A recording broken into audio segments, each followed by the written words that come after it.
नमस्कार। आज हम राजस्थान की रंगीन विरासत में थोड़ा गहराई से उतर रहे हैं। हमारे पास कुछ नोट्स हैं जिनमें यहाँ के किले, कला, खान-पान, संस्कृति काफ़ी कुछ है। तो देखते हैं इन नोट्स से क्या खास निकलता है जो राजस्थान की असली पहचान बताता है। बिल्कुल। एक दिलचस्प सफर होने वाला है ये। हाँ, तो चलिए शुरू करते हैं। सबसे पहले नज़र जाती है यहाँ के शानदार किलों और महलों पर। आमेर, मेहरानगढ़, जैसलमेर का सोनार किला, सुनते ही लगता है वाह! जी हाँ।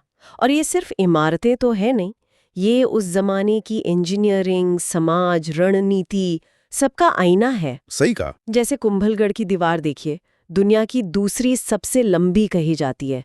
क्या सोच रही होगी उसे बनाते वक्त? हाँ, दुश्मनों को दूर रखने का कैसा जबरदस्त इंतजाम। बिल्कुल। या फिर रणथंबोर का किला जो एकदम घने जंगल में है, बाघों के इलाके के बीच। अपने आप में अनोखा है वो। वाकई। अच्छा, किलों से आगे बढ़े तो यहाँ की कला और हस्तशिल्प। जयपुर की मीनाकारी। हाँ, वो रंगों का जादू धातु पर।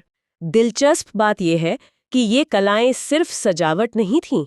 मतलब जैसे बगरू प्रिंट के कुछ डिजाइन वो सदियों तक पहनने वाले के समुदाय या उसकी सामाजिक स्थिति तक बताते थे। अच्छा, ये तो बड़ी गहरी बात है। जी, ये पीढ़ियों से चला आ रहा हुनर है, राजस्थान की जड़ों से जुड़ा हुआ। और हाँ, मकराना का संगमरमर कैसे भूल सकते हैं। अरे हाँ, ताजमहल वाला। वही। अच्छा जी, तो कला हो गई। अब संगीत और नृत्य। घूमर का जिक्र तो फिल्मों में भी खूब आता है। लेकिन वो कालबेलिया नर्तकियों का लचीलापन कमाल का है। वो सपेरा समुदाय से जुड़ी है ना। जी हाँ। और उनका नृत्य यूनेस्को की अमूर्त सांस्कृतिक विरासत सूची में भी शामिल है। ये उसकी अहमियत दिखाता है। वाह। और भवाई नृत्य भी तो है जिसमें सिर पर कई मटके रखकर संतुलन बनाते हैं। बिल्कुल। ये नृत्य सिर्फ मनोरंजन नहीं है, ये समुदायों की भावनाएं, उनके उत्सव, उनकी जीवन का तरीका सब दिखाते हैं। और वो आवाजें, मोरचंग और रावण हत्ता जैसे वाद्य यंत्र एकदम अलग ही माहौल बना देते हैं। सही कहा। वो धुनें राजस्थान की आत्मा जैसी हैं। इन सब के बाद तो भाई भूख लगना लाजमी है। हाँ हाँ, बिल्कुल। और राजस्थान के खाने की तो बात ही क्या है। दाल बाटी चूरमा। उफ। नाम सुनते ही मतलब घी में डूबी बाटियां, दाल और वो मीठा चूरमा। हाँ, पूरा एक अनुभव है वो, सिर्फ खाना नहीं। सही में। और देखिए, यहाँ का खान पान यहाँ के भूगोल से कितना जुड़ा है। जैसे केर सांगरी। हाँ, वो रेगिस्तानी सब्जियां। जी, जो कम पानी में भी उग जाती हैं। यहाँ घी मसालों का इस्तेमाल थोड़ा ज्यादा होता है।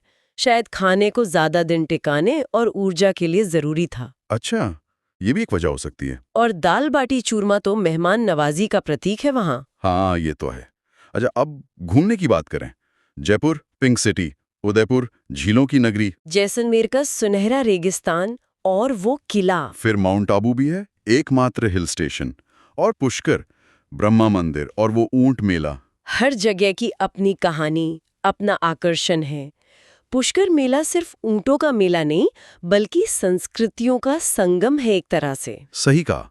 और थार रेगिस्तान में ऊंट सफारी, वो अनुभव अलग है।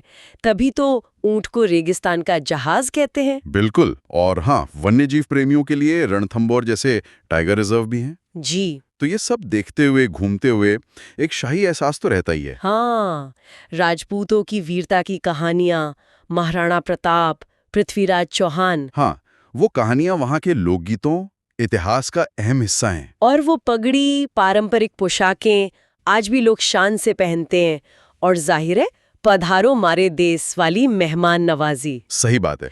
ये शाही विरासत, कला, संगीत, खानपान और मुश्किल हालात में जीने की वो जबरदस्त कला, यही सब मिलकर राजस्थान को इतना अनोखा और आकर्षक बनाते हैं। तो इन सारे नोट्स को खंगालने के बाद यही समझ आता है कि राजस्थान सिर्फ एक जगह नहीं है। ये एक जीती जागती, रंगीन और कहें तो बहुत मजबूत संस्कृति है। बिल्कुल। यहाँ की हर चीज, चाहे वो किला हो, लोकगीत हो या केर सांगरी की सब्जी, वो वहाँ की मिट्टी, इतिहास और लोगों की हिम्मत से जुड़ी हुई है। ये दिखाता है कि कैसे मुश्किल हालात भी कला और संस्कृति को पनपने का मौका दे सकते हैं। सही। यहाँ एक सवाल मन में आता है। स्रोत में महाराणा प्रताप और मीराबाई जैसे किरदारों का जिक्र था, तो सोचने वाली बात यह है कि आज के राजस्थान की पहचान पर किसका असर ज्यादा गहरा है, वीरता की कहानियों का या भक्ति और समर्पण की कहानियों का? ये वाकई सोचने वाली बात है।